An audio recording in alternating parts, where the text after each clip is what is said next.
가인과 아벨의 이야기부터 노아의 방주까지 인간의 죄와 하나님의 공의로운 심판 그리고 구원에 대한 중요한 메시지가 담겨 있습니다. 먼저 가인과 아벨의 제사 이야기입니다.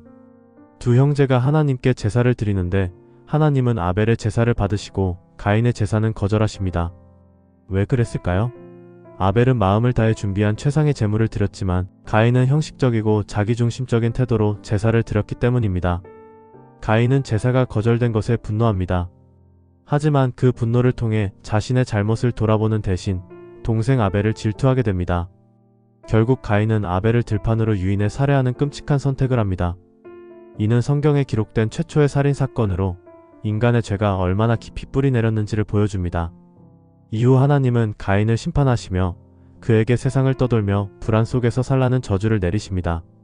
그러나 가인은 이 저주를 받아들이지 않고 놋 땅에 성을 쌓고 살아갑니다.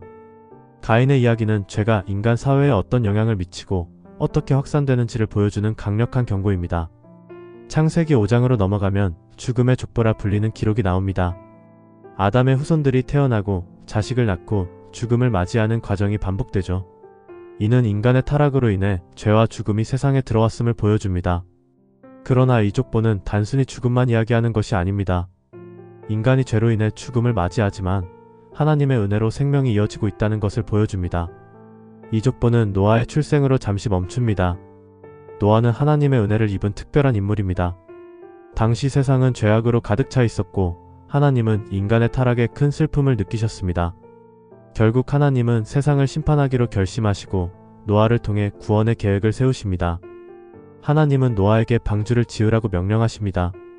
방주의 크기, 설계 방법, 그리고 어떤 동물들을 실어야 하는지까지 자세히 알려주셨죠. 비가 내리지도 않았던 당시 상황에서 방주를 짓는 것은 사람들에게 조롱거리가 되었을 것입니다. 하지만 노아는 하나님의 말씀을 믿고 순종하며 묵묵히 방주를 짓습니다. 그는 보이지 않는 미래를 바라보며 자신의 모든 것을 헌신했습니다. 드디어 노아가 600세가 되었을 때 하나님의 심판이 시작됩니다. 하늘의 창이 열리고 땅에 깊은 샘이 터지면서 40일 동안 비가 쏟아졌습니다. 엄청난 물이 지구 전체를 뒤덮으며 모든 호흡 있는 생물들이 멸망했습니다. 하나님의 심판은 인간의 죄를 완전히 멸하기 위해 이루어진 것이었죠. 그러나 하나님의 심판 가운데에서도 구원의 은혜는 있었습니다. 방주에 탑승한 노아와 그의 가족, 그리고 동물들은 안전하게 보존되었습니다. 이는 하나님의 공의로운 심판과 동시에 믿음과 순종을 통해 구원의 길을 열어주시는 하나님의 은혜를 보여줍니다.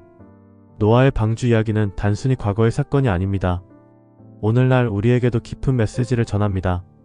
죄의 결과는 반드시 심판을 받지만 하나님은 언제나 구원의 길을 열어두십니다. 노아처럼 믿음과 순종으로 하나님의 말씀에 따를 때 우리는 구원의 방주 안에 들어갈 수 있습니다.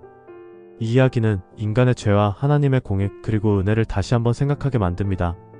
믿음과 순종, 그리고 하나님의 구원 계획에 대한 깊은 통찰을 얻을 수 있는 이야기입니다.